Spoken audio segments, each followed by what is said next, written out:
going to remove item 3 from the agenda.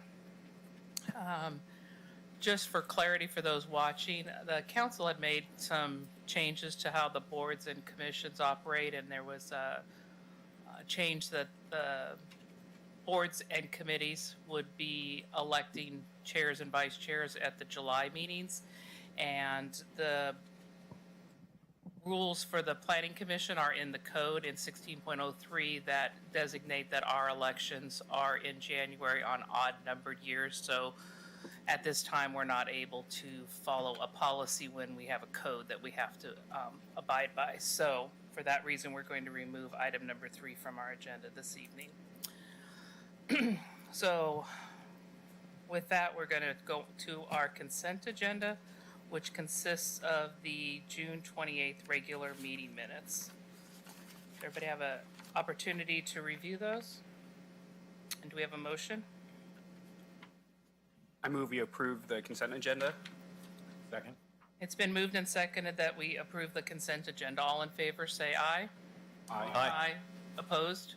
Motion carries. All right.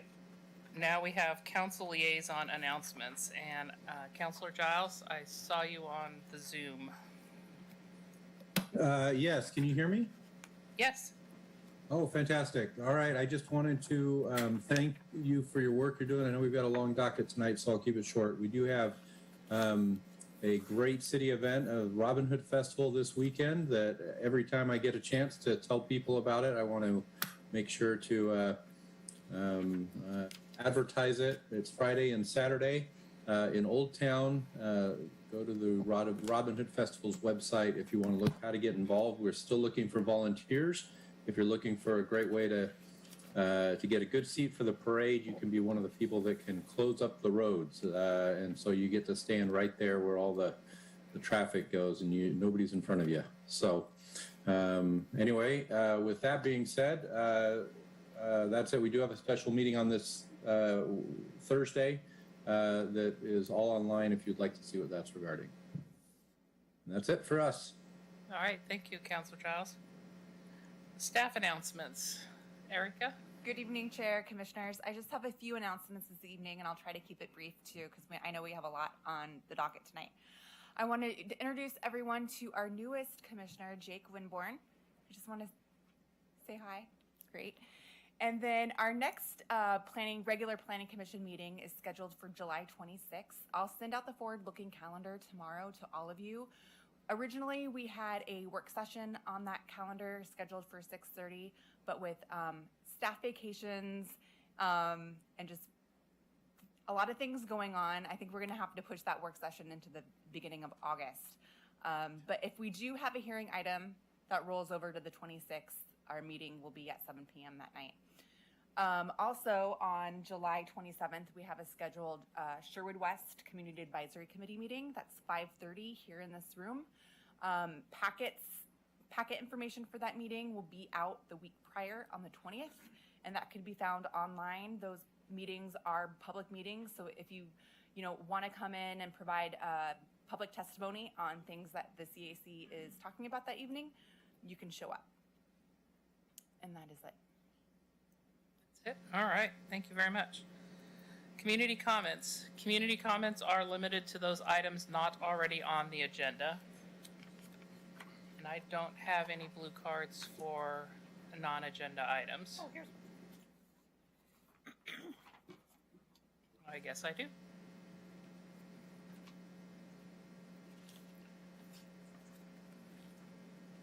Community comments, Susan Kloss. Oh, no, I didn't. Jim.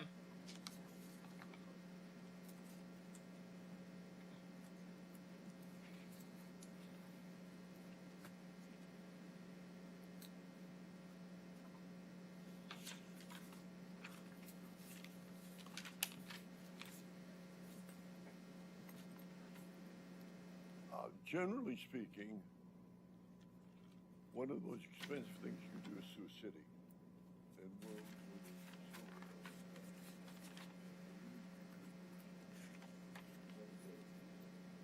I want to remind you that clearly in 1948, Bill of Rights clearly started applying.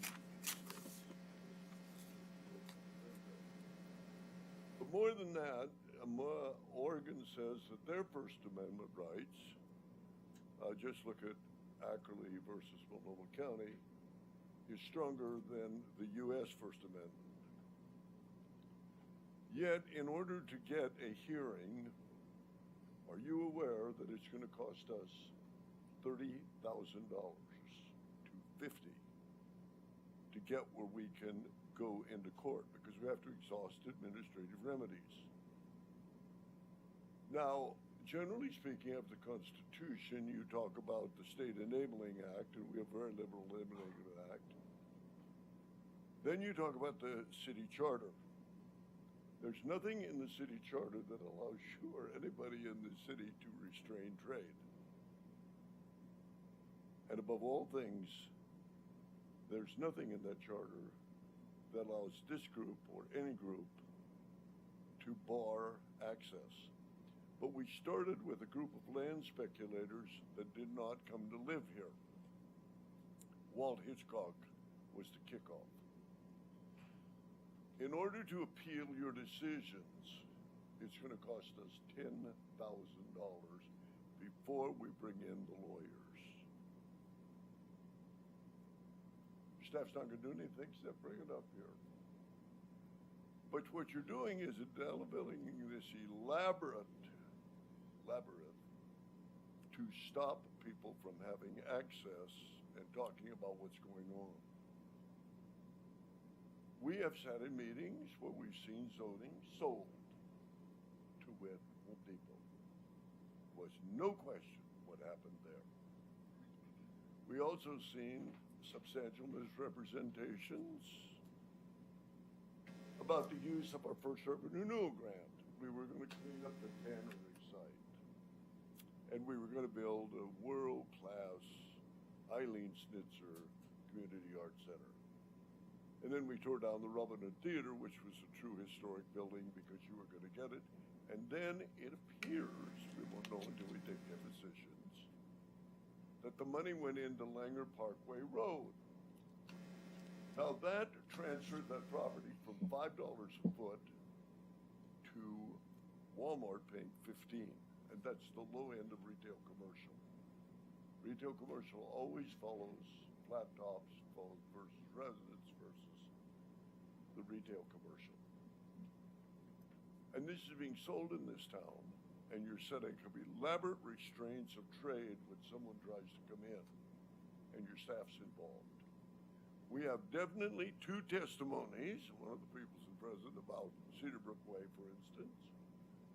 One, it's this, and this, it's this. And it's nothing but an attempt to stop and restrain trade.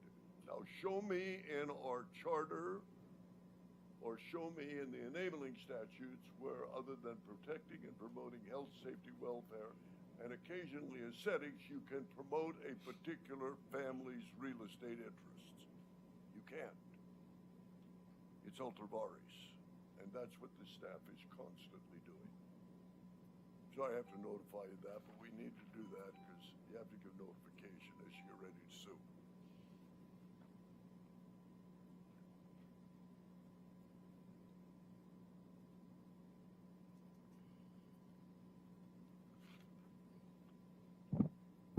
Susan Claus, 22211 Southwest Pacific Highway. I come in front of you for community comments for two reasons. One is, I believe it's in the best interest of all of us as a community to have the appeal fees looked at. All we do is refer to the fee schedule that says 50% of the application fee. If it's a type 1 or a type 2, it's a straight $250. But then it goes to this enormous scale on development. And there was never, I've been on the budget committee, I've been on a lot of committees, I've been here for a long time. The 50% of the application fee, does anybody know where that came from? Walt Hitchcock said, hey, let's make it 50% of the application fee. That's not what we do in land use planning. It's supposed to be associated with the work, it's supposed to be associated with the cost, and especially for Oregon, we're supposed to have an open process. And if everybody knows at the beginning of the process that nobody can afford an appeal fee, that's ridiculous. You've de facto, and you see it. Who shows up for our meetings anymore? Hardly anybody. And you have a case in point right now with the Langer file, the two Langer files. One of them was $1,800. This next one is going to be almost $7,000 just to get 30 minutes in front of the city council. That's ridiculous. This is a local level decision. Luba doesn't even charge that much. So that is one area that I think the planning commission, as a planning commission, should take the lead and say, what is this? Let's have an explanation, not only for us as a planning commission, but for the community. Why are we charging $7,000 for an application fee to say, hey, city council, will you just check this? You guys are elected officials. These are all appointed officials. They're in all stages of understanding of our code. They don't, and it's no slight on any of us. It's a community affair. So we all pitch in, we do what we can, but the buck has to stop somewhere, and it shouldn't be stopping with the citizens having legitimate questions about a process or a decision. So thank you on that. Hopefully we'll get something done on that. The other thing I wanted to say is another code-related problem in our process, and I keep coming to you about process here. There are situations in our, the scope of just people doing land use planning in Sherwood, where an applicant will come before you. They have possibly a sale on the land, but they do not own the land. But they are the ones coming to you to get an approval. We don't have anything in our code that allows, if there's an applicant who is not a landowner and they get an approval, get changes done to a piece of property, but do not close on that property, there's no rescission, there's no vacation of the decision. The landowner is left with trying to go backwards on a process where there was a buyer and then there wasn't a buyer. So my point is there should be some type of a situation, because it happens occasionally, where you have somebody trying to find out what they can do in town with particular pieces of property, but you cannot put the onus on the landowner and not have a situation where it can be a contingent on a sale closing, otherwise the zoning reverts to where it is. So thank you. Thank you.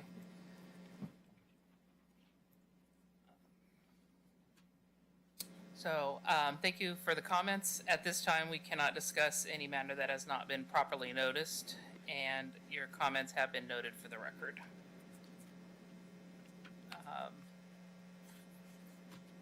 Moving on to our public hearings.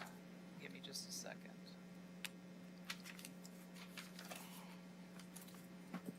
First one this evening. Okay, so the public hearing on Chestnut Inn and Parkway Village South self-storage land use case file LU 2022-012 SPMM CUP PLA is called to order. I will now let staff introduce the hearing. I'm not sure. Erica, there we go. The first hearing on this matter was held on June 28, 2022. On June 28, the commission closed the hearing, but the written record for submission of additional testimony was left open in accordance with the following. 7 days for anyone to submit additional testimony ending at 5 p.m. on Tuesday, July 5th, 2022. 7 days for anyone to rebut information received within the first 7 days, within the first 7-day period ending at 5 p.m. on July 12th, 2022. And at that point, the record automatically closed. The applicant waived their 7 days to submit a final response with no new testimony permitted. The public hearing this evening will be conducted as follows. 1, summary of activities since the last meeting. 2, questions, if any, by the hearing body staff. And as a reminder, no other testimony will be taken from the public or applicant unless the public testimony portion of the hearing is reopened. And then deliberation by the commission. A decision may be made by the planning commission this evening, or the matter may be continued to a time and date certain. If the matter is continued to a date certain, this will be the only notice of that date you will receive. In reaching a decision on the application, the commission must consider whether the application meets the relevant approval criteria in the city's land use regulations. Those criteria are identified in the staff reports. And now I'm going to ask the city attorney to guide the commission through the next steps of the process. Thank you. The next thing we typically ask during the quasi-judicial hearings is whether any of the planning commissioners have any ex parte contacts, bias, or conflicts of interest to declare. And this is a little bit unique because we've got some planning commissioners who weren't at the last few hearings, and we've had some testimony about concerns over bias. So I'm going to be a little bit more formal than we usually are. And I'm going to, first of all, ask the commission to make a motion to open the record to allow testimony from the commissioners about any ex parte contacts to come into the record, because you know that the record automatically closed at 5 o'clock today. So we need to reopen the record so that we can allow new facts in, if there are any, with respect to ex parte contacts, conflicts of interest, and bias.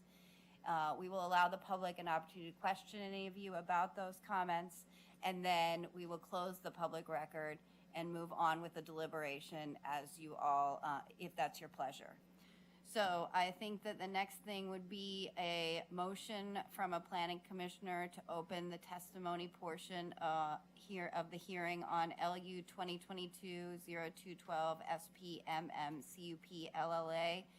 For the commissioners to make any declarations and to indicate whether they intend to participate in or abstain from the hearing, and allow the public an opportunity to question the commissioners with regard to those disclosures.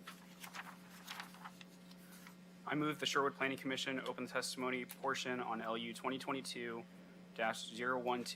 SPMM CUP LLA for commissioners to make any declarations to indicate whether they intend to participate in or abstain from the hearing, and allow the public an opportunity to question any commissioner with regard to these disclosures. Second.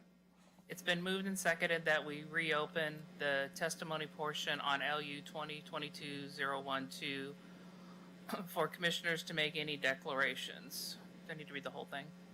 All right. Any questions? All in favor say aye. Aye. Opposed? Motion carries. Okay, so the first thing we need to do is we need to confirm that those commissioners who were not present at the June 28th hearing have watched that meeting on video or otherwise read the meeting minutes, reviewed the materials in the record, and are prepared to participate in this matter. You call it individually. Okay, sure. Commissioner Kai. Yes, I have, and am prepared to participate. Thank you. Commissioner Bance. Yes, I have, and I'm prepared to participate. Thank you. Commissioner Winborn. I have not, so I will recuse myself. Okay. You are free to stay up here, or you can move out into the audience, whichever you'd feel more comfortable with. Okay. I'll sit in the audience. Okay, so second, I have a series of questions that I would like for each of you to answer independently. With your permission, I will call on each of you to provide your response. The questions are, 1, whether you have discussed this application with anyone other than perhaps city planning staff outside of any public hearing. Question 2, whether you or any family member will incur any financial benefit or detriment resulting from a decision in this case. And question 3, whether you are capable of making a decision based solely on the written materials and oral presentations submitted while the record was open, and that you intend to apply those facts against the applicable approval criterion to make a decision without taking into account any personal or political predispositions with respect to any of the parties involved. So I'm going to call on Commissioner Montalvo to go first, and I can either read all the questions or you can just answer generally, whatever you're most comfortable with. Yeah, just answering generally, the three questions, I do not have any, I have not discussed this application with anyone. I will not incur any financial benefit or detriment resulting from the decision in this case, and I am capable of making an unbiased decision. Thank you. Commissioner Lampros. I agree with her, same. Thank you. Commissioner Kai. Same for me as well. I have not discussed this application with anyone. I stand to have no benefit or detriment from the decision of this case, and I'm capable of making an unbiased decision. Thank you. Commissioner Bance. Same. Yeah. Number one, I've not discussed this with anybody. No, not getting any benefit out of this, and I am capable of making a decision. Thank you. Thank you. Commissioner Wadola. Yep, same thing. So no discussions outside of staff, no financial benefit, and completely capable of making an unbiased decision. Thank you. Commissioner Giles. Oh, no, he's our council liaison. Oh, sorry. Botched that one. Okay, Commissioner. That's okay. I'll answer your questions next time. On Thursday, I'll catch you. All right. Chair Simpson. I have not discussed this with anyone outside of the public hearing and staff. I will not incur financial benefit or detriment, and I am able to make an unbiased decision in this matter. Thank you. Is there anyone in the audience who wishes to question the commissioners further about these disclosures?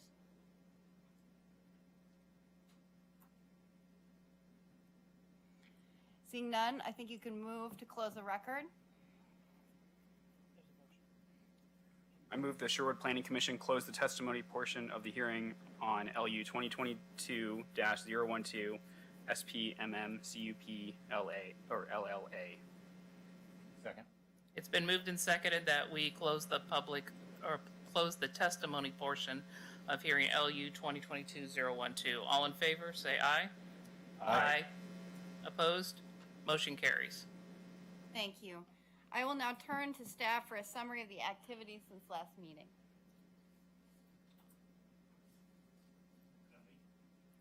It's not me.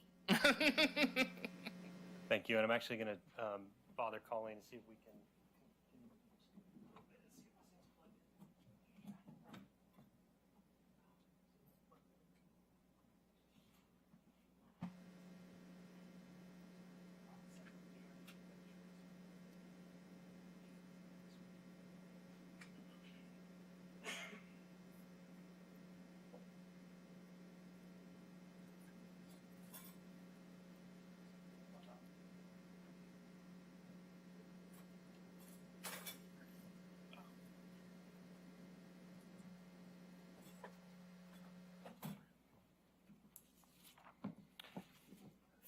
Thank you, Carrie and Chair Simpson. Eric Rutledge, Associate Planner with the City. I will start this presentation as the summary. It'll be very brief. So the application in front of you this evening, LU 2022-012, Chestnut Inn and Parkway Village South self-storage. Just as a reminder, this is for a new 100-room hotel and plus or minus 690 unit self-storage building in the light industrial zone. Anyone at home can view the application material at this link below. Wanted to show the applicable criteria for reference. Here it is on this slide. And then site location. It's at the corner of Century Drive and Langer Farms Parkway.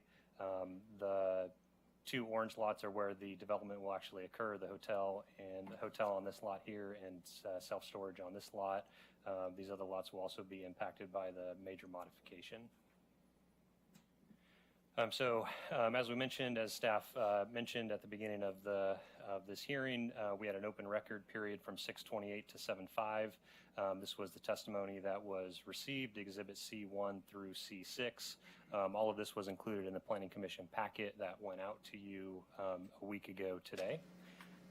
And then during the last week from 7/5 to 7/12, we received 3 additional pieces of testimony, and I apologize, I have Exhibit C9 unfinished there, but all of these, Exhibit C7 through C9, were emailed to all of you. And in case that was last minute, you do have all of these exhibits in front of you as well. So it actually starts with Exhibit C9. You should have two decent size packets in front of you. So these exhibits C7 through C9 are all included in the paper submittal in front of you. And just for the record, Exhibit C9 is from Jim Claus, and that is in the record as well. And these are the same exact slides that we went over previously, just to sort of reiterate that the mini warehousing or self-storage use is permitted on the site by way of the 1995 code. And so this is a permitted use based on the land use history and ORS 92.040.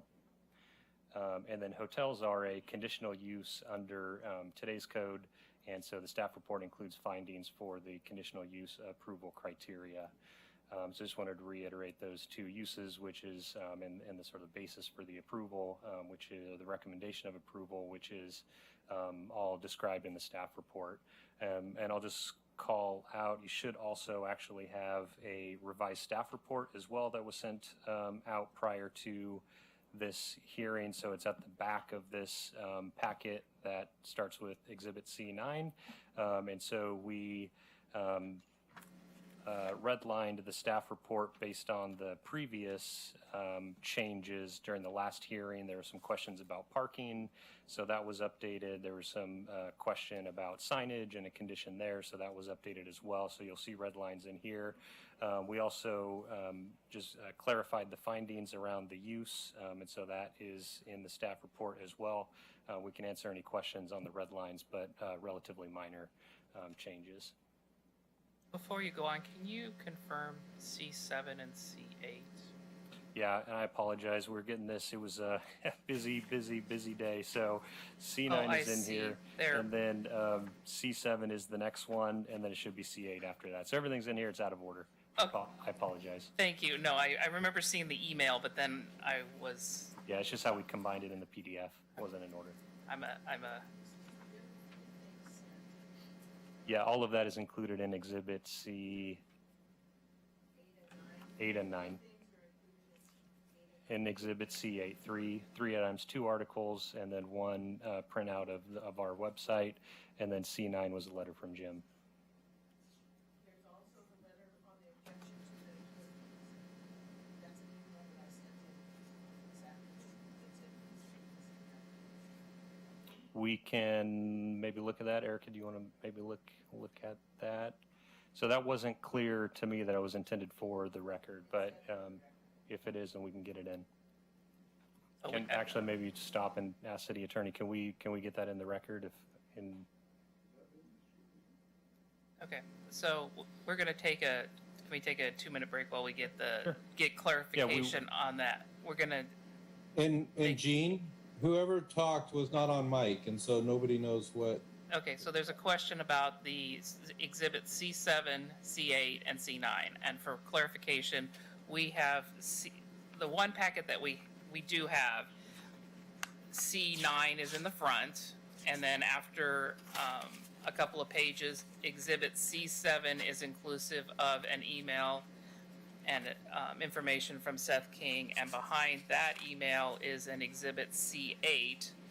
And then again, exhibit C9 is a letter from R. James Kloss, which is 4 pages in length. And there's a concern from the audience that there was one more email that was sent to staff prior to the deadline. So we're going to take a 2-minute recess or whatever it takes to confirm the email and make some copies of it. So if we could just take a break right now. Thank you.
not sure what you mean.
Received during the open record period from the 5th to the 12th. So you have all of that in front of you now. And staff can answer questions on any of the testimony in the staff report, revised staff report that was provided to you.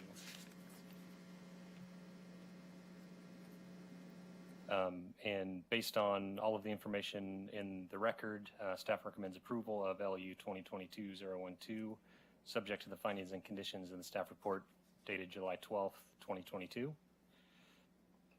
Your alternatives this evening, you can approve the application with conditions based on the staff report of July 12th, approve the application with revised findings or conditions, or deny the application with revised findings.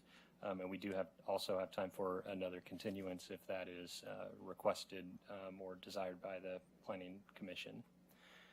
And so we have a few different timelines here. I know it's a lot of information in a short amount of time. You know, just this application alone, you know, had you guys doing some reading, and we have 3 others tonight. So I just want to recognize all the information that you guys got over the last week, and say, you know, if you guys need more time to review this, ask questions of staff in order to make a decision, there is absolutely time. So there's no rush in making a decision tonight. However, you know, staff is recommending approval, and I think, yeah, if you guys agree, you can certainly approve the application or make a decision tonight, whichever way you're going. So if we, let's see, this is the timeline for the decision on the 12th, so we'd make a decision tonight, get out the notice of decision tomorrow, and that would set us up for City Council appeal between the 18th and the 26th, well within our 120-day deadline. And that concludes the staff presentation. I do have a few other timelines here if we do need more time. Again, there's plenty of time. We can do another continuance if the commission needs more time to review this to make an informed decision. So, yeah, happy to facilitate whatever you guys, whichever direction you'd like to go. All right. Did any member of the commission have questions regarding clarification of testimony? I just have a question for staff. Okay, and then we're, absolutely, this is your opportunity to ask questions of staff, and then. Eric, Are there any conditions or anything additional that needs to be included in the motion? Good question. Since the changes of the last hearing were brought into the revised staff report, the motion would just, if you're going in the direction of approval, the motion would just be to adopt the findings and conditions in the staff report dated July 12th, which is today. Great, thank you. So, just for clarification with Carrie, my script says that I'm supposed to ask if we have any questions regarding clarification of the testimony, and that the PC, there's a staple. The hearing is now closed. Is that, do I need to gavel the hearing closed at this point? If there are no more questions, I think we close the public hearing, bang the gavel, and you're going to move on to deliberation. Okay, but for now, we are in an open question period with... You are in an open question period with staff. With staff. All right, so anybody have any questions of staff? Yeah, I do. There was a question in some of the testimony about review criteria. I was hoping you guys could speak to that a little bit. It seems like maybe the applicant was relying on two different time periods of code or zoning or something that effect, and wanting clarification in the review criteria that was used for your analysis. Because you kind of picked this one and this one for this lot and this lot. Could you please speak to that a little bit, just so we can be really clear about what the review criteria is and what's applicable here? Yeah, it's a good question, I think, a fundamental for this application. So the revised staff report, and I actually just point you to that, I think it clarifies it. So we're looking at the packet that starts with C9, and then we'll go to kind of towards probably the middle page, let's see, of the staff report.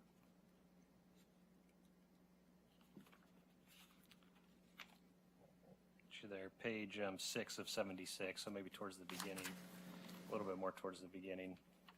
But basically the self storage use is permitted in the 1995 code by way of the 2012 code. And so we talked about this in the presentation. I can go over it again, but basically the land use history and the vesting that's allowed under the ORS 92040 allows the applicant to go back to the 2012 code and then back to the 1995 code for the self-storage use.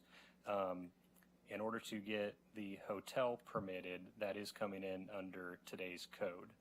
But based on the ORS, and Carrie can probably articulate this better than I can, the ORS allows you to either elect uses in effect at the time of the subdivision or not. And so staff does not see an issue with utilizing both codes.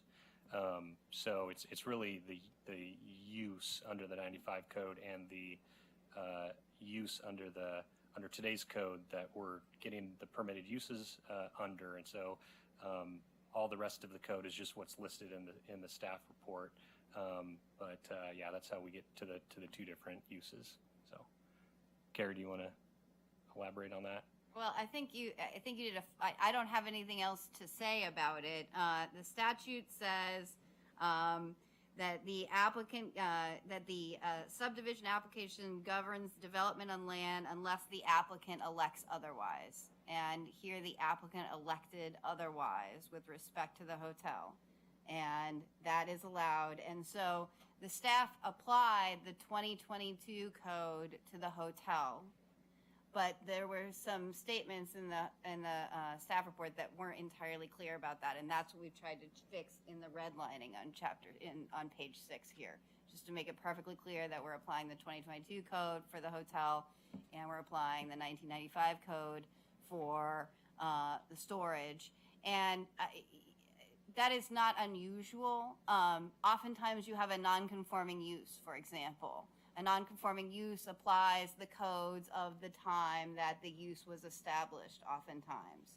Oftentimes you have a variance. We often pick and choose different code chapters depending on what the law says, what the proposal is. So it is not unusual to use different codes for different purposes depending on the circumstances of the applicant. You know, Measure 49 was sort of the best example of that. You know, that was it in spades. But and you should also know that the law allows applicants to consolidate applications. So that's why they don't have to process a variance, then they have to come back later for a conditional use permit, and then they have to come back later. They are able to consolidate applications, and cities have to process those consolidated applications. And so that's why they're able to proceed with essentially a consolidated application for multiple parcels of land. And that was kind of my follow-up. It follows the parcels or lots? Lots. This being able, okay, that's what it follows, not applications. It's by lot. By Got lot. it. Okay, thank you. Thank you for the color. Is that the only question? That was my question. Yeah. Well, that's the question I had, so check. All right, does anybody else have any questions of staff? And for clarity, the red line also included our conversation previously about signs, and I appreciate you adding that in and ensuring that that's a condition of approval. I do have one question for staff. Based off the Exhibit C10 that was just submitted, is that something that is a planning commission, a staff decision, city manager decision, city council decision? Where's that decision to understand, evaluate, and determine what the fee would be, or should be, or what should be the right fee? City council, and maybe at the advice of the budget committee, perhaps. Correct me if I'm wrong, Erica. So we just went through the budget process here at the city, and that included the fee schedule. So the city council does approve the fee schedule. And we take a look at the review fees for certain applications every year. To make sure that, we are recouping city costs for applications that we get in for staff time and other development time that we spend on applications. Thank you. So follow-up question, under our process this evening, we have no ability to alter or amend the process. That is correct. That would be a legislative hearing, so we can't do anything, is that correct? Correct. That would be through council making that change to the adopted fee schedule. Okay, thank you. All right, are there any other questions of staff? All right, then I will close the hearing and request for deliberation. Or call for a motion if there's no other questions or deliberation required. Requested. I'm prepared to make a motion if there's no discussion or deliberation. All right. I move the Sherwood Planning Commission approve the application for LU 2022-012 Chestnut Inn and Parkway Village South self-storage based on the applicant testimony, public testimony received, and the analysis findings and conditions in the staff report. The revised one dated. In the July revised 12th. staff report dated July 12th, 2022. Second. All right, it's been moved and seconded that we approve application LU 2022-012 Chestnut Inn and Parkway Village South self-storage site plan. Major modification, conditional use permit, and lot line adjustment. Is there any deliberation on the motion before we call a vote? All in favor, say aye. Aye. Opposed? Motion carries. Thank you very much. And Commissioner Wenborn can return to. And just a point of order, I believe we need to wait until 7 o'clock to start the next hearing. That's when we noticed for it. That is correct. If we could take a 10-minute break. 10-minute break while we. Okay, so the next hearing item is Oregon Street Business Park. Again, it was noticed for 7 p.m., so we will not begin our hearing prior to 7 p.m. Thank you.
meeting at 7 o'clock, which is why we're taking a break so that anybody that shows up at 7 o'clock has an opportunity to participate. On that note, if you wish to participate this evening and you want to testify, we ask that you fill out one of these blue testimony cards and turn it into one of the planning staff on either side, either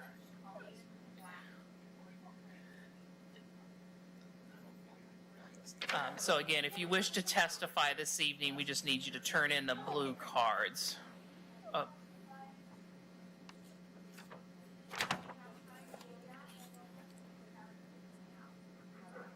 You have plenty of time, and there's yeah, there's plenty of time, and we're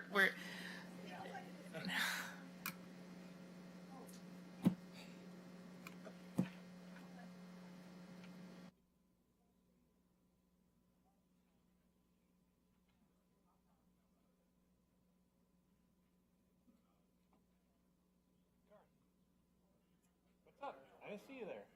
How's it going? I was like, that looks like a consultant, but I didn't realize you're our consultant. Yeah, thanks for coming. No, I like it. I like the look, man. If I could do it, I would. Yeah. I'll have to shave this no matter what sooner rather than later.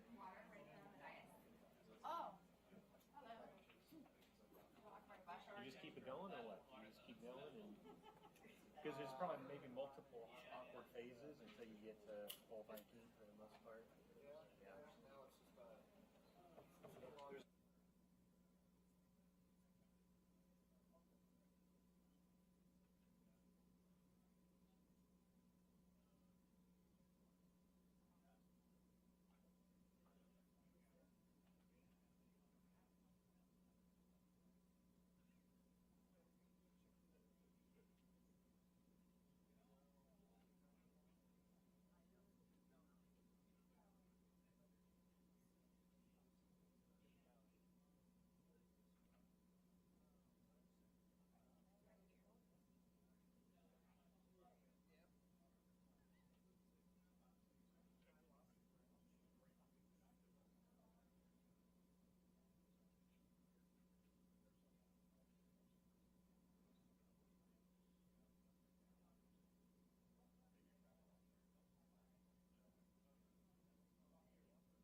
So it was, you felt the burden, weight of public service. Yeah. all right. It is now 7 o'clock, and as noticed in the agenda, we are going to move on to our next item, which is the public hearing on Oregon Street Business Park Land Use Case File LU 2021-015 SP is called to order. I'm now going to turn to staff for the hearing introduction. Thank you. The first hearing on this matter was held on January 25th, 2022. The hearing continued to February 8th, February 22nd, June 28th, until today, July 12th, 2022. The public hearing on this evening... Yes, can you hear me? Great. Okay. The public hearing this evening will be conducted as follows. Staff will present the staff report, questions, if any, by the hearing body for staff. We will then open the public hearing for testimony, and time will be limited as follows. Applicants, 30 minutes. Persons in favor of the application, 4 minutes each. Persons opposed to the application, 4 minutes. Rebuttal from the applicants, remainder of the 30 minutes. And then no other testimony will be taken from the public or applicant unless the public testimony portion of the hearing is reopened. And then we'll have final comments by staff, and then questions of staff, if any, by the commission, and then the commission will deliberate. A decision may be made by the Planning Commission at the close of the hearing, or the matter may be continued to a time and date certain. If the matter is continued to a date certain, this will be the only notice of that date you will receive. Staff will recognize people who have signed up to speak 24 hours in advance to provide testimony virtually. When it is your time to provide testimony, please state your name and address for the record. If you are in the audience this evening and wish to speak, please fill out one of the testimony forms and submit it to planning staff. The chair will recognize people who wish to speak. When you come forward, please state your name and address for the record.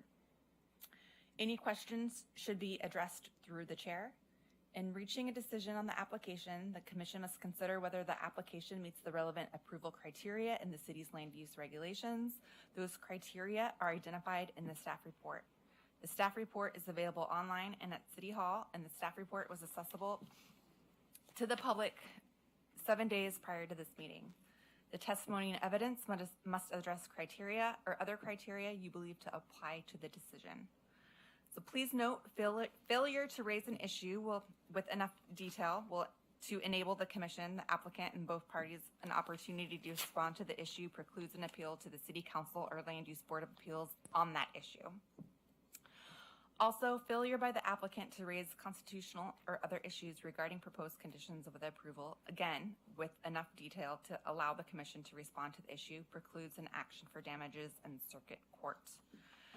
So first, I need to confirm that those commissioners who were not present at the first evidentiary hearing on January 25th have watched the meeting and or read the meeting minutes, reviewed the meeting materials in the record, and are prepared to decide on this matter.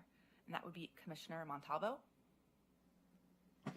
Thank you. Yes, I reviewed the meeting minutes and materials, and I'm prepared to make a decision in this matter. And Commissioner Winborn.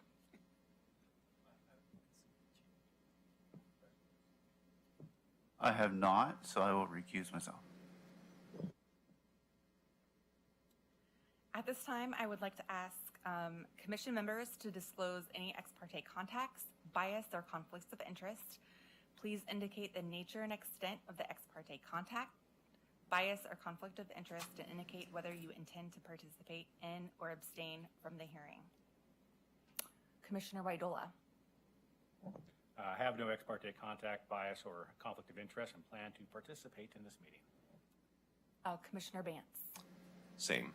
Same. No ex parte contact, and I plan to participate. Thank you. Commissioner Kai. Is ditto a legal term? I have no ex parte contact, bias, or conflict of interest and plan to participate in this hearing. Commissioner Lampros. I have no ex parte contact and plan to participate. Commissioner Montalvo. I have no ex parte contact, bias, or conflict of interest and plan to participate. And Chair Simpson. I have no ex parte contact, bias, or conflict of interest and plan to participate this evening. And does any member of the audience wish to challenge any planning commissioner's member's ability to participate in this hearing this evening? So looks like there's none, and so now I will turn it over to staff to present the staff reports. Thanks, Erica. Eric Rutledge, Associate Planner at the City. This presentation is for LU 2021-015, Oregon Street Business Park, Site Plan Review, and Class A Variance. So the application summary, the applicant's requesting site plan and Class A Variance approval for a new multi-building industrial development located at 21720 Southwest Oregon Street here in the city of Sherwood. The application was routed to affected agencies twice, once for the original and once for the revised. We've done 3 different public notices for this application for different reasons, changing notice laws and the changing application. And we received 15 comments plus verbal testimony on the application. All of it so far was on the original proposal. No testimony received on the revised proposal. The public comments of the original proposal, the signal at potential signal at Southwest Tonquin Court, otherwise known as Southwest Laurelwood Way, in the application, the necessity of Tonquin Court, the development potential on impacted properties of the roadway, and access for adjacent owners. Most of these comments have been resolved through the revisions. Always for reference, the applicable criteria are shown on this slide for reference. Getting into the details of the site, so it's located here at the corner of Oregon Street and Tonquin Road in the city of Sherwood. This area here that you're seeing, basically everything east of Oregon Street and north of Tonquin Road at about this line here. This is all the city's Tonquin employment area. So the zoning and future zoning is all employment industrial, planned for a lot of industrial growth in this area over the coming years. And this area here along Oregon Street is sort of starting all of that development, recent approval here, the Schnitzer property, and now we're reviewing a site plan for this corner property. So good to see these applications coming in for the vision of the zone. Existing conditions, the site is approximately 9.5 acres and is underdeveloped with several small buildings. It's currently used for the owner's business. The remainder of the site is comprised of fields, and there's a large tree stand here, and also a wetland here, small wetland located at the corner of the property associated with the Rock Creek corridor here. The zoning and proposed land uses, again, the zoning is employment industrial. This is a speculative development, multi-tenant, multi-building industrial space. Proposed users include manufacturing, distribution, and warehousing, all in conformance with the employment industrial zone. There are restrictions for commercial, standalone commercial businesses on Oregon Street, commercial uses on Oregon Street. The intent of that is to not have Oregon Street turn into a commercial corridor. We'd like this land preserved for industrial uses. So there is a restriction on standalone commercial uses along Oregon Street. This should actually read development standards and variances, but here's the development standards for the EI zone. Everything complies with the underlying zoning with the exception of the front yard setback. The applicant's proposing a 10-foot wide setback instead of a 20-foot setback along Laurelwood Way. I'll show you that location here. So this is Tonquin Court, otherwise known as Laurelwood Way, and the reduced setback would be here along this roadway. Let me just get to my script here. This one. So for the site plan, again, multi-tenant building, 4 buildings, the total square footage, 115,000 square feet.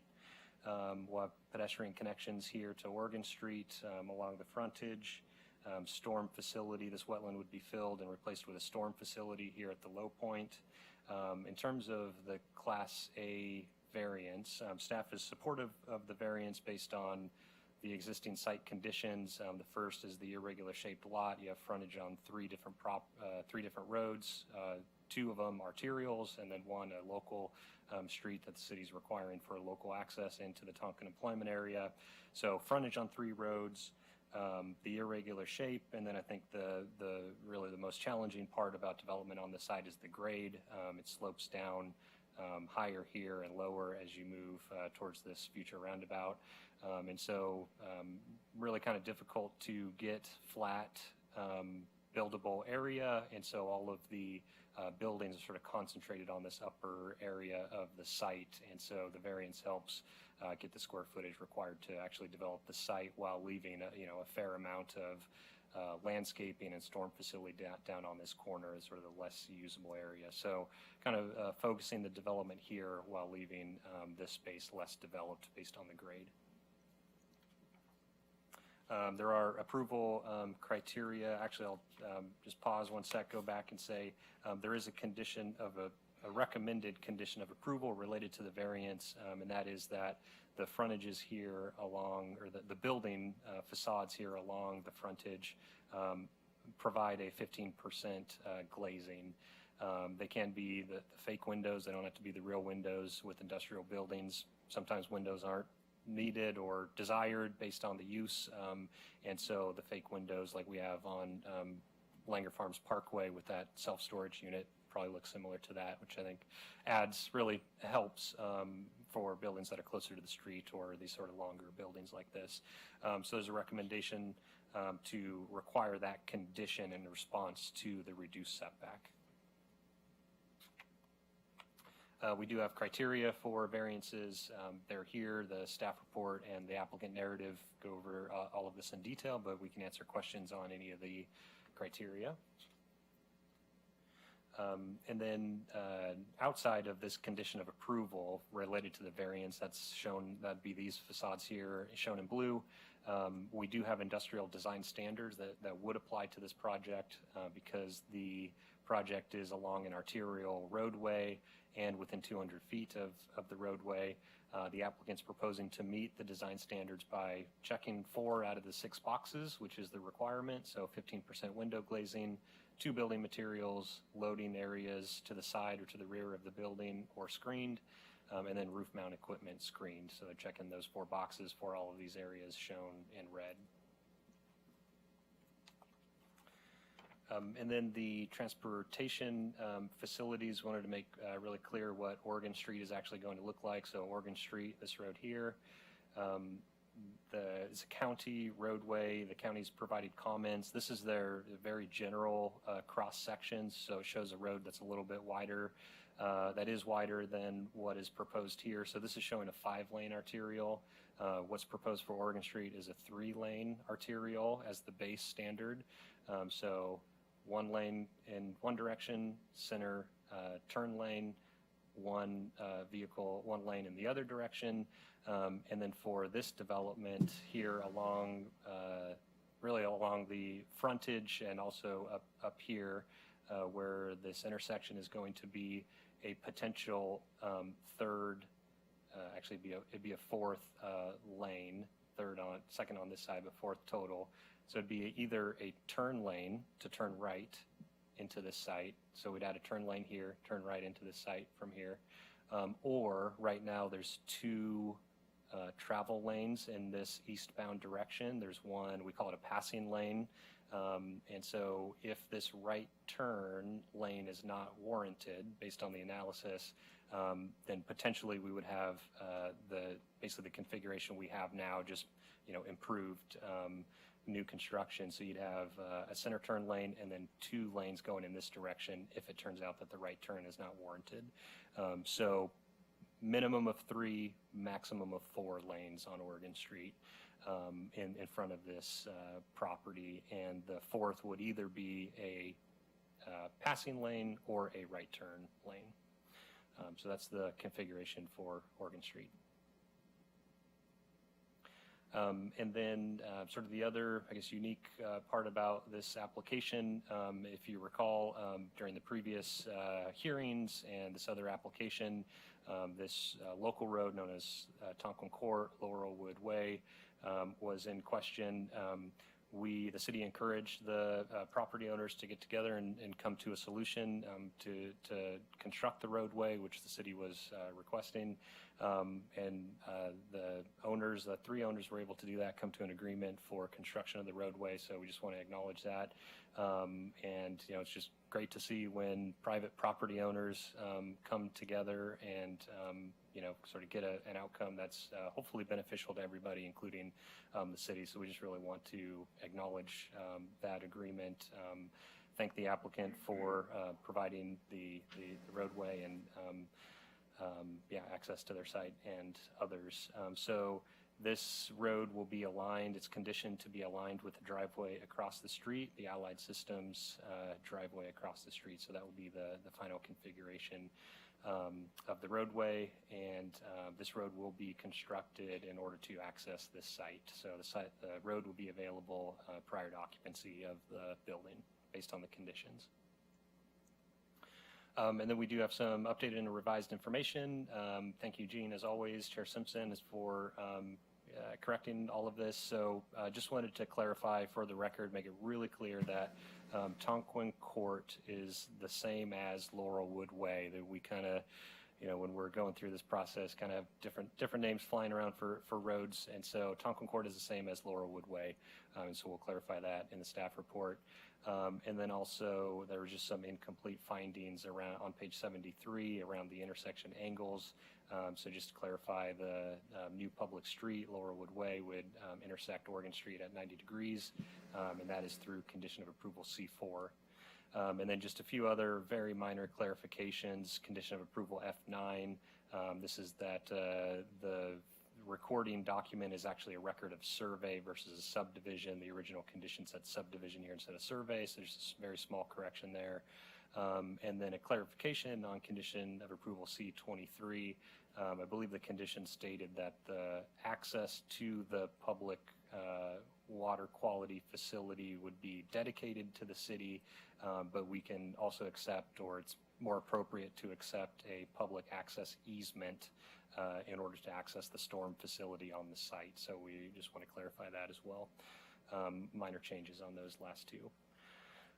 With that, staff recommends approval of LU 2021-015, subject to the findings and conditions in the staff report dated July 5th, 2022. Your alternatives, as always, approve the application based on the findings in the staff report, approve the application with revised findings, or deny the application with revised findings. We do also have time for a continuance on this one if it's requested or required by the commission. And I'll state it was a little bit of a heavy engineering and public, improvement, public facility type of application. So we do have our city engineer, Bob Galati, here for questions. We also have our transportation consultant, Garth, here from DKS. So we can answer any questions that you have on planning or engineering matters.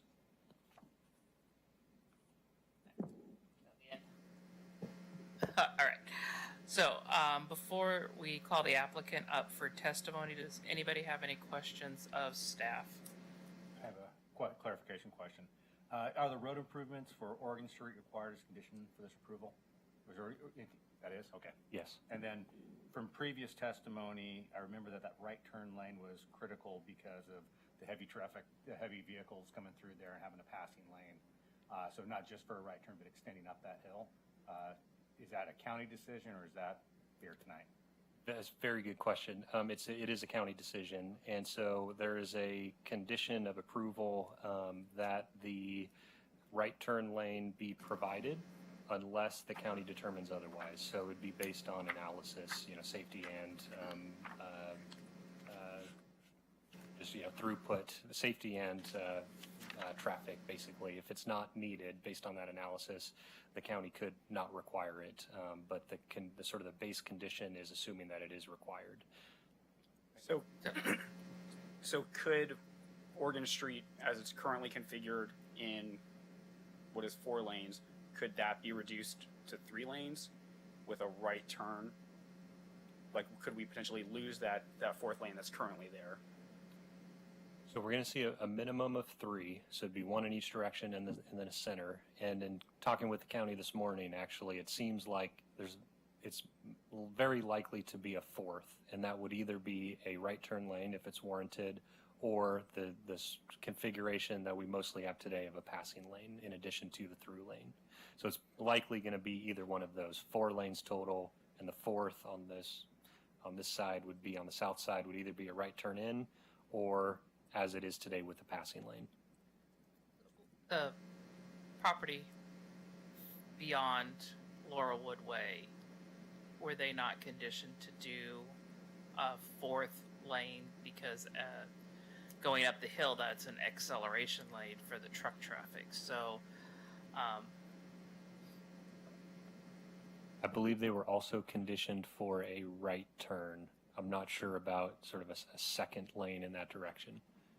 Okay, so I wanted to describe the existing conditions in front of the existing lot.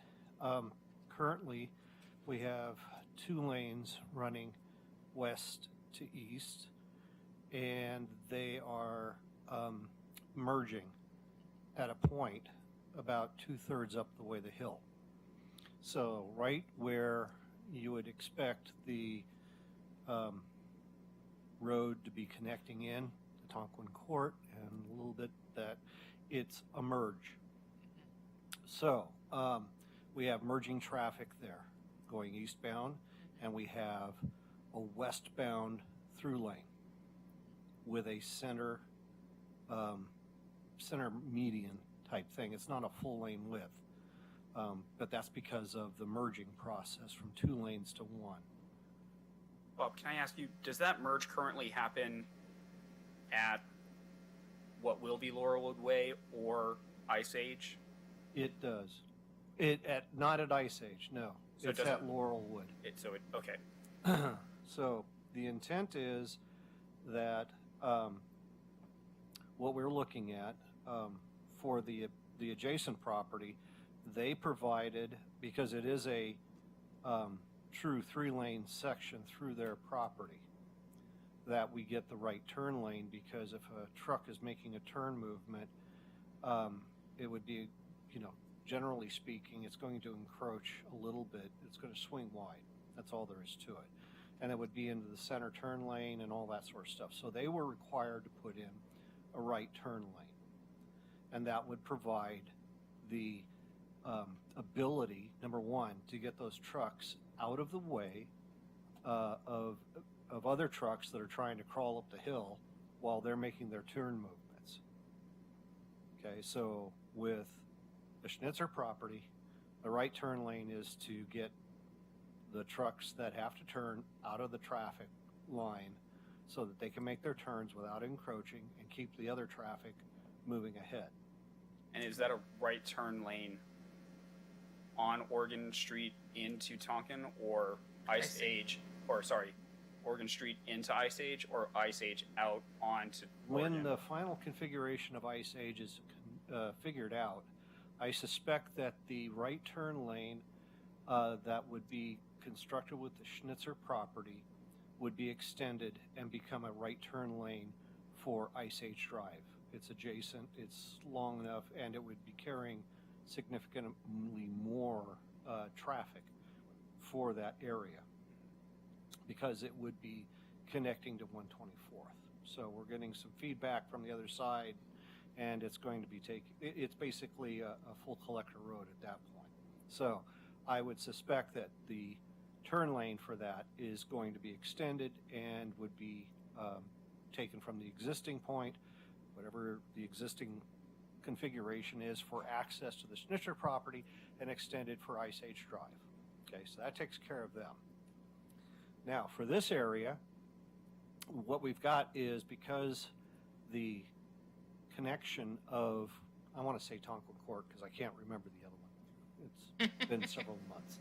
So, Tonkin Court is placed directly opposite the Allied Systems existing driveway drop, and that's in a merge zone. So we're basically going from 4 lanes to effectively 3 lanes at that point. So if we were to, the county's position was that initially that a right turn lane would be warranted and needed to provide, number one, getting trucks, same criteria, same rationale, out of the lane of traffic. It's still trying to crawl up the hill. It's not a full passing lane because it's merging. So that trucks would move over into the right turn lane. The trucks would continue up. They would, there would be a reduction of that merge lane. It would have to move somewhere to further back down the hill to allow for it. And then there would be a left turn lane installed at that same point, which restricts some of that merge movement. So it has to further shove the merge lane further west, southwest, along Oregon Street.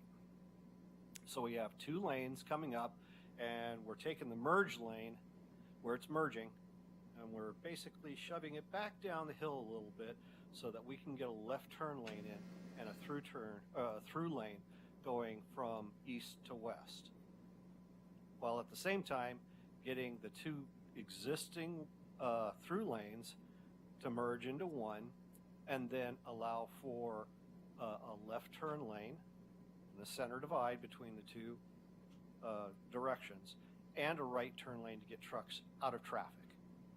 So it's kind of complicated, but the configuration is such that if we can do the merge lane, get the left turn lane in, and we can do the merge and provide for that right turn without providing a right turn lane, that's going to be on the county to make that determination and say, okay, great. As it is, it's different than the Schnitzer, because with the Schnitzer, we're actually going to take that right turn lane and use it for Ice Age Drive. So it's not a lost configuration. It's not going to be a throwaway. This one, if the numbers come up right, still not going to be a loss. It's either going to be there because the numbers warrant it and the design warrants it, or it doesn't. But the county will make that determination. So the way I envision it is similar to how it works near the Les Schwab intersection, where it merges, and where you're merging over, it becomes a right turn lane at the same time. And they're trying to fix that. Right, and we're trying to fix that, but in essence, we still have 2 lanes, but it's a function of striping, sorta, except for the fact that we now have a left turn lane coming from the other direction that we're merging down. So we're going to have to shift that merge further south along the Oregon Street, further southwest, to provide for that point where we can get the trucks moved over into a single through lane, which allows for the left turn lane to be put into Tonquin Court. And if the right turn lane is necessary to keep the trucks moving, the county will make that determination based on configuration of the roadway design, and they'll tell us. So if they say no to it, I'm fine. Then so commission understands that, and then we have a condition in our staff recommendation. Because the county owns the road, we don't have the ability to have a final say on it. That's correct? We tried to get an answer through the TIA and with the AMP, the Access Management Plan, which DKS did for this city. And we have results for that. But again, there is some wiggle room in there, and we haven't got it confirmed. Okay. So when we get the final TIA, which is going into that as a little bit because the numbers have to be shifted a little bit, I don't think it's going to change much of the outcome for anything. We'll have a better feel with the county, who will make that final determination, and we'll adjust before we approve the site construction plans, public improvement plans. So we still have another way of holding them accountable up until the point where the county makes its final decision on that, and we can release it. But it gives us certainty to be able to make a decision in the application to proceed forward then. Yes. The way it's written, it gives us the flexibility and the authority. So if the county comes back at that time and it says not warranted, great. Not part of the plan set, take it out. If the county comes back and says warranted, it's warranted. You got to put it in, and really that's just the way it is. Perfect. Thank you. Does anybody else have any questions on the transportation? I have a question for Bob since he's here. And Can I follow on that real quick, though? That particular topic? Sure, go ahead. Yeah. So the setbacks and all the analysis that was done in terms of where the street lines up, was that based off of like if the street, the kind of the worst case for them in terms of the street size? So the setbacks will still be appropriate and all that? I think looking at the plan set right now, the setback requirements, the modifications around Tonquin Court are strictly to Tonquin Court, and whatever the turn lane is going to be is not going to change that. The setback requirements along Oregon Street relative to a turn lane, given where the buildings are placed, I still don't think it's going to make a big difference. Okay. So still be Still think it's compliance going to, it's still adequate, enough room for the turn lane to get in there and still have the building setbacks met. Now I'm looking at it here, and my instinct is telling me, yeah, that's about it. So is it 100% for sure? No, but it's pretty dang close. Yeah, I would add that if, based on the final roadway design, the setbacks would need to change with the dedication. So, the building location is not just exactly what's shown in the site plan. It's going to change. The setback is going to change with,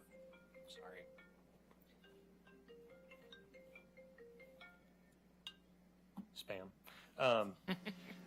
The setback is going to change with the right-of-way dedication. So if the requirement is 20 feet, if we get more right-of-way, the building's going to be 20 feet from that point. So it's going to, the site plan will change to match the right-of-way dedication. Wouldn't that push the whole building down? Or Not necessarily. Looking at the building location relative to where I expect the turn lane to be, and let's say you had a 20-foot setback and you put another 12 feet on there, is the building location more than 30 feet away from what's shown there? It probably is. Yeah. Okay, thank you. Vice Chair Kai. I just want to confirm, is Tonkin Court / Laurelwood Way under our jurisdiction versus county, correct? It's ours. It's a local road. So my question is, once Tonkin Court or Laurelwood Way eventually connects with Ice Age, could that street at that point then become a one-way leading to Ice Age to prevent for improvement in circulation, since we want traffic to naturally go that direction? I don't think it would be one way. What we would have is a restricted turn movement onto Oregon Street of right in, right out. So but that's when Ice Age Drive comes in. We definitely want people who are coming into the site to utilize Ice Age Drive to the maximum extent practicable. But if you think that they're going to go out and then drive back through town to hit Langer Farms Parkway, that won't happen. It'll be a restricted right in, right out when Ice Age comes up, and they'll be turning out and going up and deciding, where am I going to go? They'll have to go back to Ice Age. Or they can go down to Oregon Street and hit Tualatin Sherwood Road and work their way back through all that to get wherever they're going. In the final outcome, when when Ice Age Drive is put in, this will still be a two-lane or a two-way street. That's not going to change. It's going to be local, but it's going to be two-way. But it will be restricted to right in, right out. Glad you mentioned that, because I remember that from before. Where did, if we landed, where did we land on the signal? There was some discussion of signals along here too. Garth can give you the exact stuff about all that, but in my general opinion, based on my discussions with Garth, there won't be a signal warrant met for Tonkin Court. The development, the type of numbers we're talking about just won't occur. So what we're looking at is it's going to be used as a site access for construction. It's going to go to an interim level when Ice Age or when Tonkin Court comes in, which is going to give it its full access until Ice Age Drive gets in. And when Ice Age Drive gets in, Ice Age Drive will be signalized, and this will be converted to right in, right out, and probably never see a signal.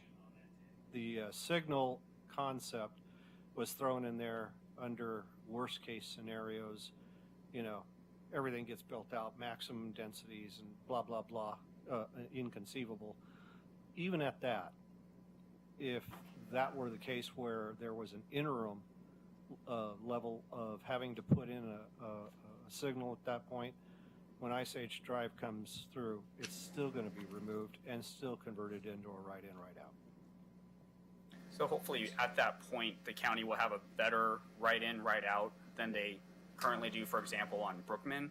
Because right now I see people all the time who go in the right, the turning right, do a U-turn, going the wrong direction to make the old left that they used to do. Yes, so that's a state. That was a state type thing. So don't worry about it. That's. I just want that on the record that hopefully the county will have a better solution than. All right. The county will. Don't worry. Okay. Perfect. Any other questions before we call up for the applicant? I do have a few questions for Eric. Before the applicant testifies? Yeah, pertaining to. Okay, perfect. Thank you. Eric, if you could go back to the slide with the red and the blue markers that were on it. Yep. So this criteria of 1, 2, 5, and 6 applies to the red sections, correct? Correct. And is there a reason why it doesn't apply to the blue? Yes, very good question. The industrial design standards only apply to collector or arterial status roadways. So Oregon Street is an arterial and Tonquin Road is an arterial. Tonquin Court or Laurelwood Way is a local street. So it doesn't apply to local roadways. Basically, the idea is you're on a collector arterial, you'll have traffic that's not associated with these buildings, and so you want the aesthetic sort of for the general public to be enhanced as they travel in the corridor. So it's only for collectors and arterials. Okay. And the condition that you stated for the blue sections to include the 50% glazing, is there a condition of approval number? Yep, and to Claire, it's 15%, and it's condition of approval. Let's see. One, I think it's actually this one here. Two. Okay. Correct. B2. B as in boy. 2. And the other conditions of approval that you stated, F9 and C23, would those need to be included in the final motion if we were to go to approval, or is it just COA B2? Sorry, I probably misspoke or wasn't clear. B2 is already in the staff report, so nothing needed there. You'd just be adopting the staff report. Okay. And conditions, so that's included. And I would just say, to make it simple, you can adopt, if you're going in a direction of approval with conditions, you can also say as the staff report as revised in the staff presentation, and that would just refer to this slide here. So these 4 minor changes. Okay. Yeah, but it'd be best to reference the changes. Yeah. Okay. All right. Thank you. Any other questions for staff before we call the applicant? I just had one quick one. I think it's tax lot, I don't know, it's 500 or 2,500, but on the other side of Tonquin Court, is that part of the application? Yeah, it's a really good question. We haven't picked up on that one in a while. We've just kind of been ignoring it. So this little triangular parcel here? Yeah. Yeah, so it is part of this lot. So it's one property. This area is wetland and floodplain, or just floodplain. So really no development potential on it. So it will just remain as it is. Yeah, I think my question was is there any right-of-way needed for future build-out of the road, and can that be obtained with this application, or is it proposed to be obtained with this application? Very good question. Yeah, Bob, you want to take it? So I'll just say they do have a requirement to dedicate roadway for the roundabout, and I would assume that includes that other corner, but Bob can speak. I think right now we're way ahead of where we have a clear understanding of what type of right-of-way dedication would be necessary for the roundabout in general. It's sort of out of sequence with where we are in our CIP planning process, but the amount of dedication that they've gotten or giving us, generally speaking, is the usable amount, and I'm not sure where we would go after that, but right now I don't have a definitive design or even a preliminary design to basically ask for any additional. I basically have gotten just about as much as I think I can get right now, and we'll have to deal with what does this thing look like in the full development scheme of things. I'm sure that corner down there is going to get changed dramatically with future development of the roundabout, and we may have to purchase right-of-way for it. But right now, I don't have a clear understanding or of the design parameters that would require it. We're talking just the roundabout configuration itself, back to the back of sidewalk, generally speaking, to the center of a roundabout. Outside of that, there's going to be grading slopes. There's going to be a whole bunch of stuff that I just don't have a handle on right now. So, I guess that answers the roundabout question. How about the ultimate cross-section of Oregon? I know it's a very limited amount of frontage, but is there any needed there? Oregon Street frontage or cross-section is going to be dictated by Washington County. It's their road. We will get all of the right-of-way required there. I think Yeah. that's clear. That's clear. Yeah, but I think it's a really good point about this little corner here. I think the only thing I would add is if the city is required to it's kind of a nasty corner, I guess, for development, given the natural resources, but it may mean that the land is a little bit less expensive if we do need to acquire it. It has no really has no development potential in its current size and condition. And it creates problems for us too, because I don't want to build on that anyway, but I might not have a choice. Thank you very much. Is that all the questions for staff before we call for applicant? All right. Then for the applicant, I have Glenn Sutherland of AKS.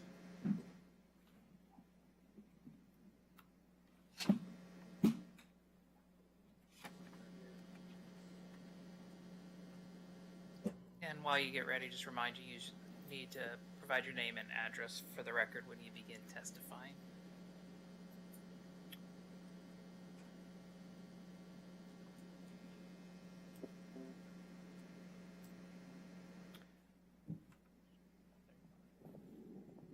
All right, thank you. I am, excuse me, I am Glenn Sutherland from AKS Engineering and Forestry, 12965 Herman Road, Suite 100, Tualatin, Oregon 97062. And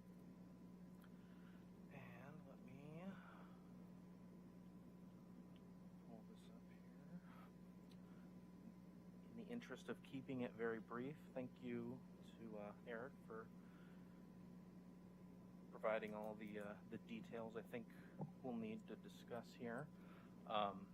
Again, so I'm Glenn Sutherland, representing Bruce Pauley and Karen Pauley of the Oregon Street Business Park.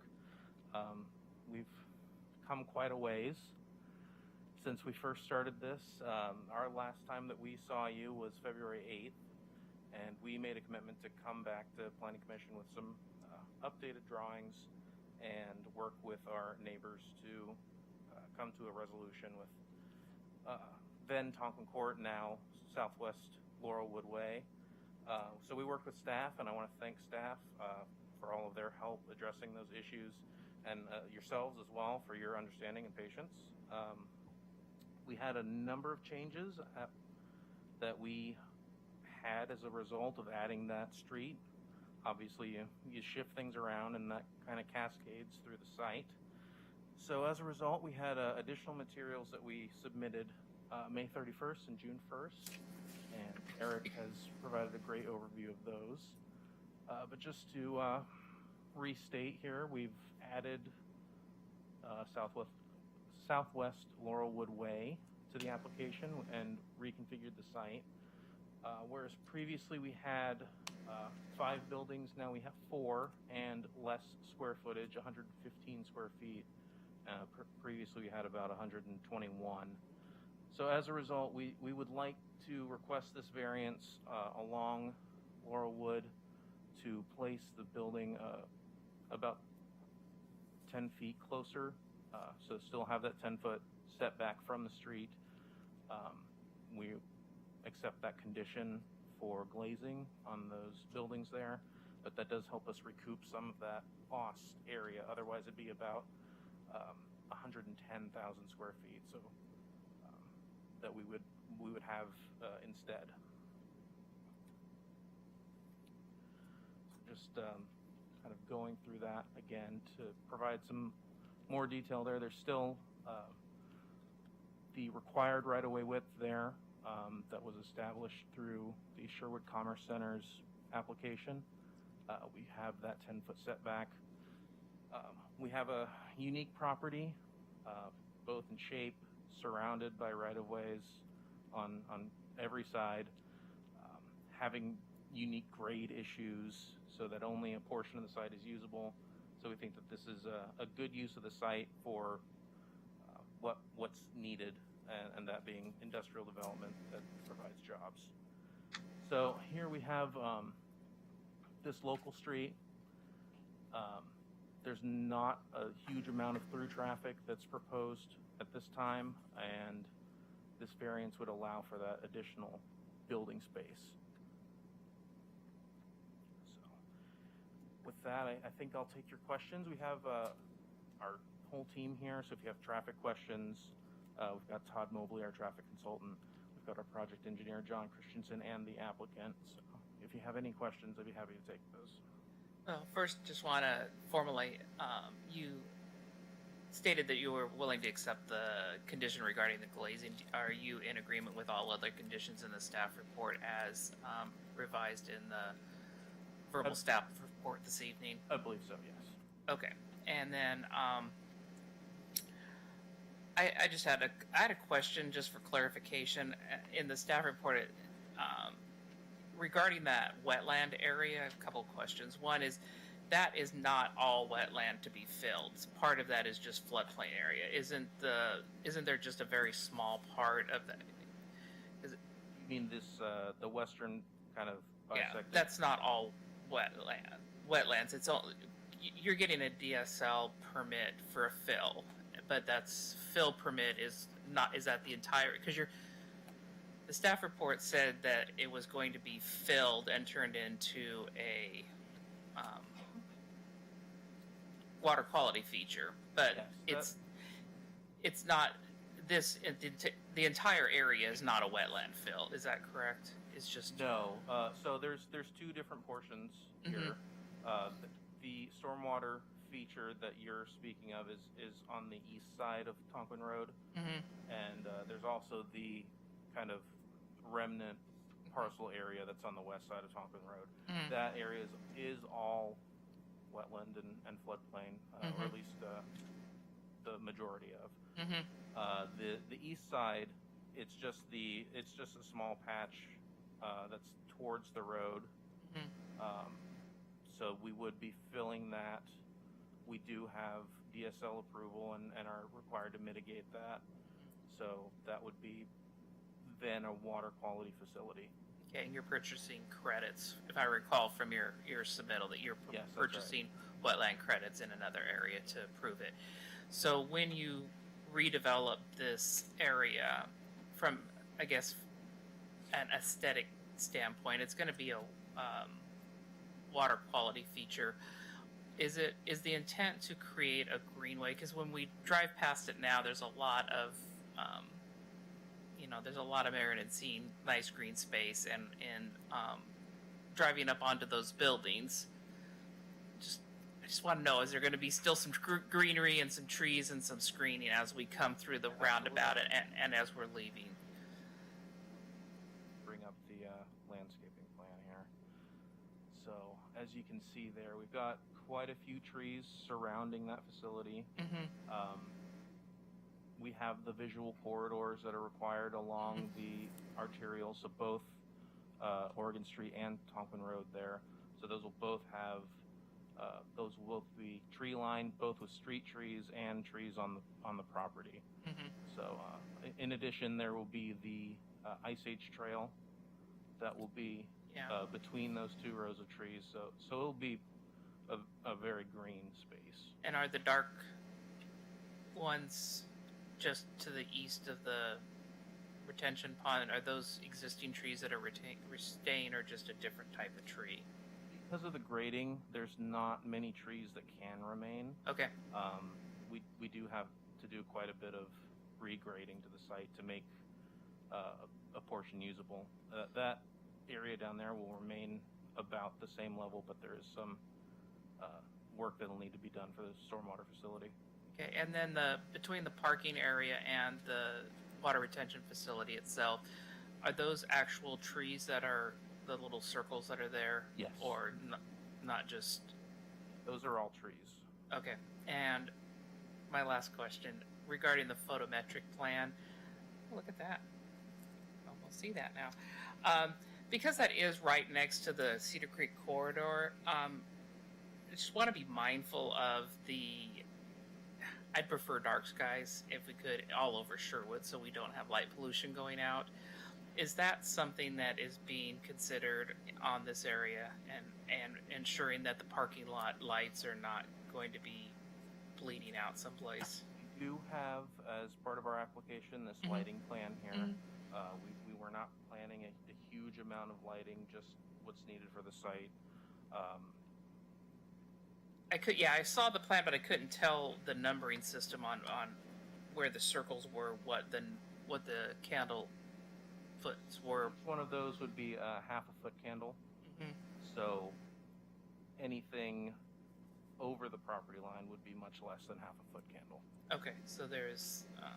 You've got this whole area here between the creek and our site that would be less than half a foot candle in illumination. And regarding the exterior building lights, are they going to be hooded so that like if you're just looking at it from across the creek, you're not staring at lights that are floodlighting out this way, but they'll be hooded so it's pointed down?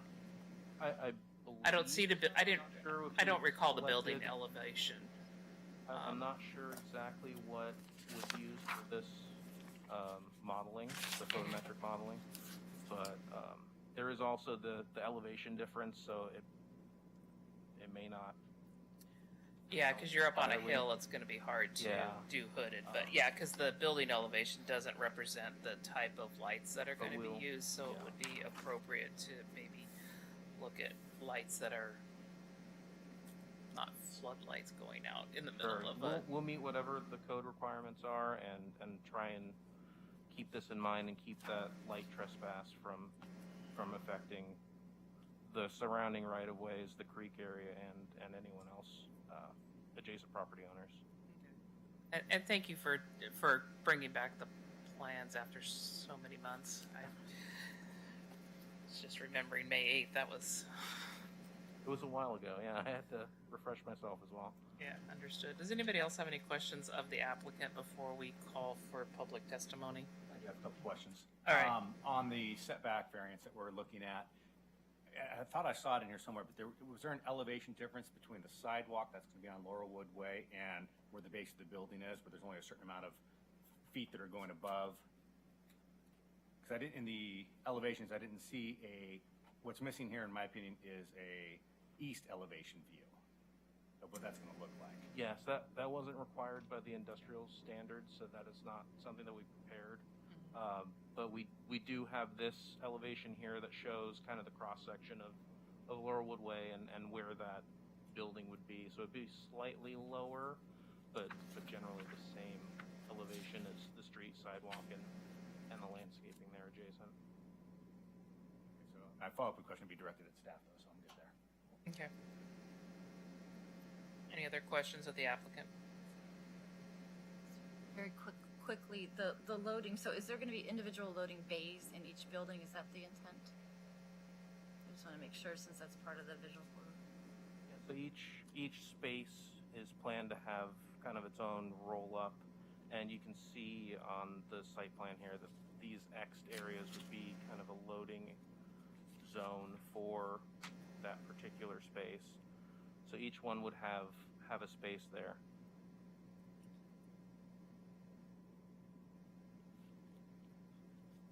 Can you describe the water quality feature a little bit more, what that means, entails here? And also the mention of trail, I thought that was interesting, yeah. Get into that a little bit.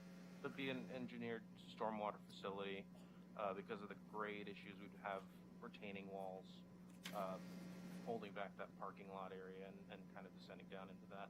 The project engineer, John Christensen, could probably answer any more particular questions about stormwater.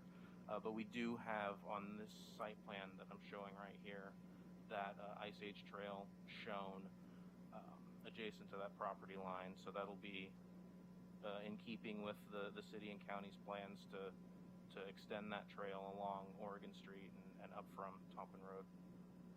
That's the one that comes from Wilsonville, correct? Yes. It's public? It's, yeah. Access? It's, Oh, okay.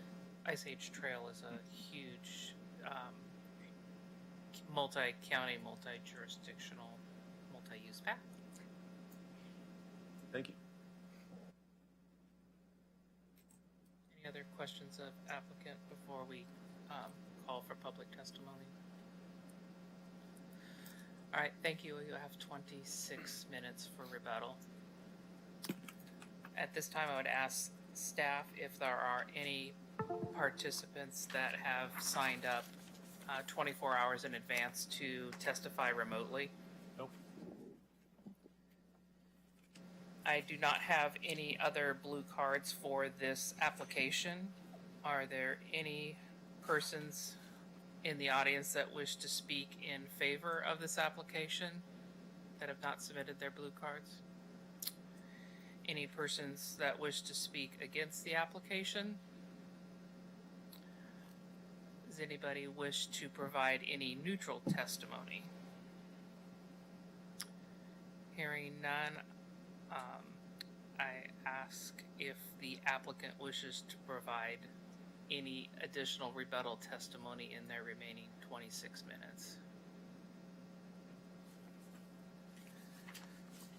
All right.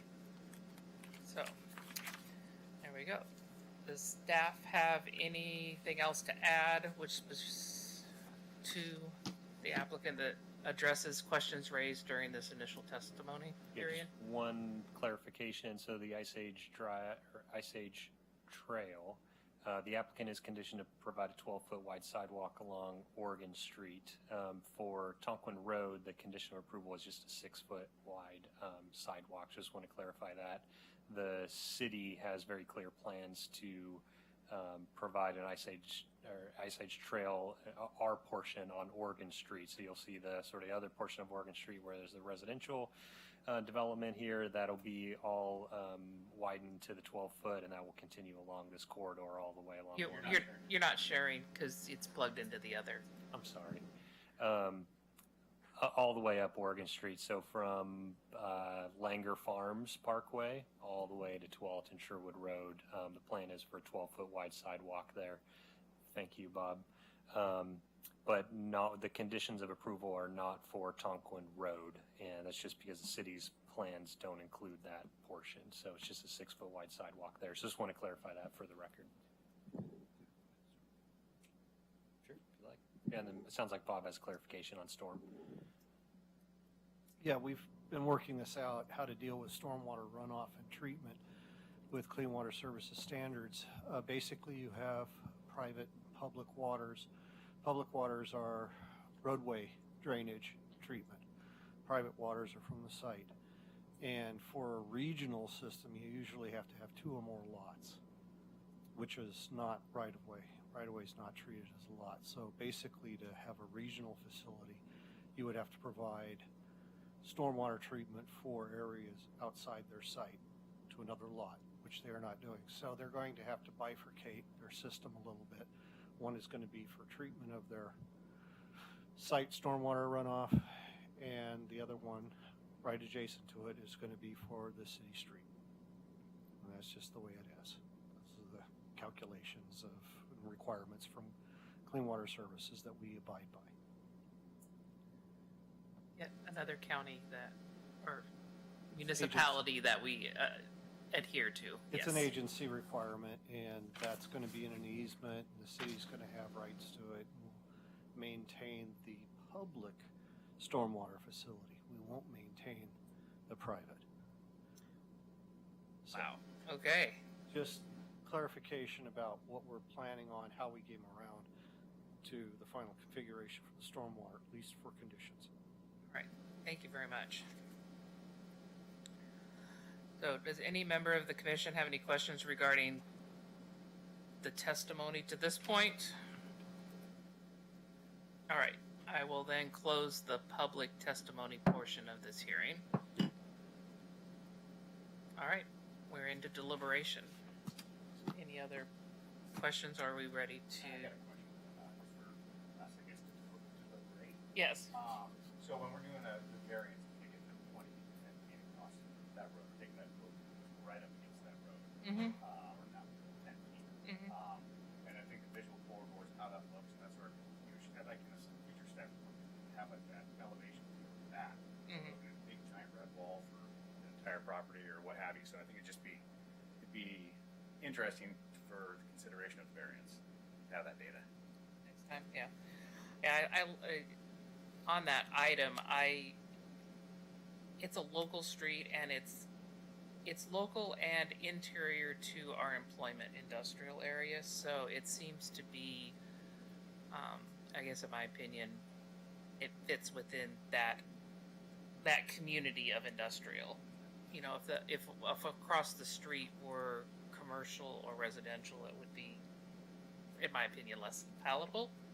But because we are interior to an industrial area and our goal is to provide industrial development opportunities, The other side will be the wall, right? Because that's where they're shoring up that other property, right? right. That's the Schnitzer property. That's so that you're going to have two industrial buildings right up next to A wall on one side and a building on one side. Yep.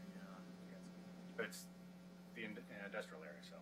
Right, and it goes back to Vice Chair Kai's comment that the red lines on that road are on the collector, so the public-facing parts of those buildings, which I would consider are the collector roads, those are the ones that are focused for our design criteria and the code. That's Does that answer anything else right now? absolutely. Shrinking that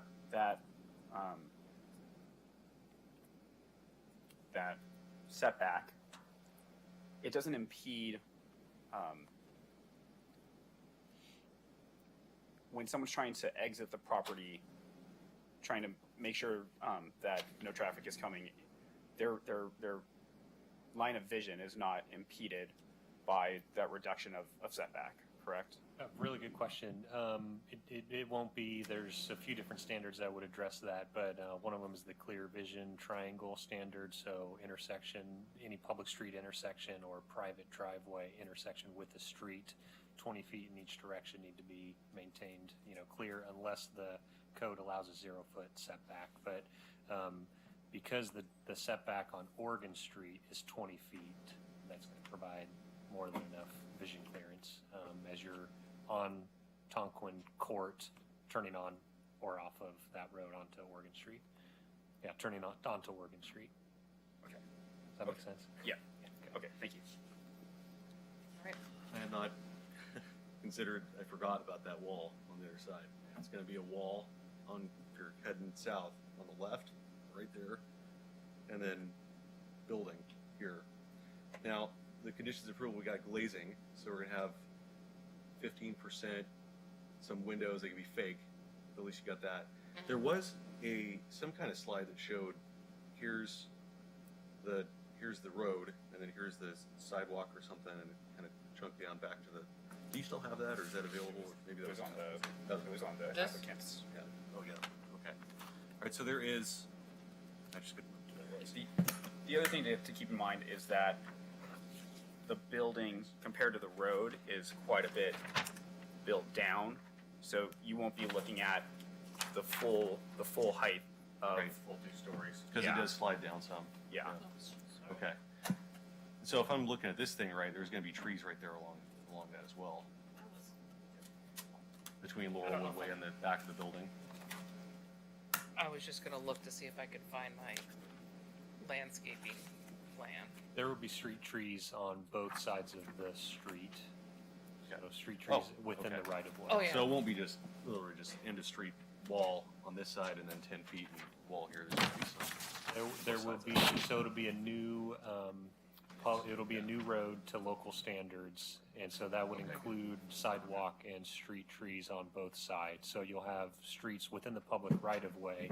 We could pull up the plans to see if there's any, I believe there's additional landscaping between the building as well, but we can clarify that. Do you see that on those plans? I'm Is there having trouble getting the screen up.